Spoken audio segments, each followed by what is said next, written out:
Voices of the Haunted. 1. Temperament. Crow drops a wet canteen at Eris Morn's feet. Water. You made your return quickly. Eris crouches, hunched over bundled splits of pine arranged atop a thick log and resin-rubbed moss. She strikes a well-worn flint with her knife, and flame ignites. You're not hard to spot at night. Crow averts his gaze from Eris's sideways glare and looks up to the haunting glow of the dark shard of the traveller. Shivers convulse down his vertebrae, and his eyes drop to the freshly popping wood. Eris breaks her silence. Why did you volunteer for the severance operation? For most operations? To make a difference where others can't, same as you. She shakes her head. No, Eris mumbles. Crow watches her deftly coax the fire, considering the answer he'd given. He looks up to the distant tree line and changes the subject. There are still a good number of hive here. But no nightmares, Eris remarks. Is that why you brought me here? This isn't a place I want to revisit. Crow steps back from the growing flames. When Eris doesn't respond, he asks his real question. Why did I fail? You didn't fail. Our strategy was flawed. Eris stands, stowing flint and blade, then steps in front of him to meet his gaze.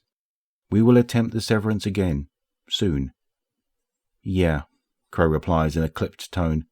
Eris tilts her head, and he can see the green orbs narrow beneath her blindfold. She points to the ragged mountainous shard twisting in twilight royal.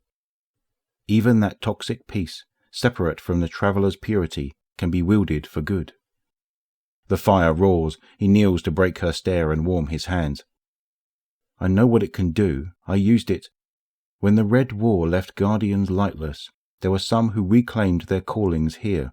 They reforged their bond to the traveller through a scar, a lingering trauma, she continues. Eris sits beside Crow and drinks from her canteen. Crow braces for her to continue, but she does not.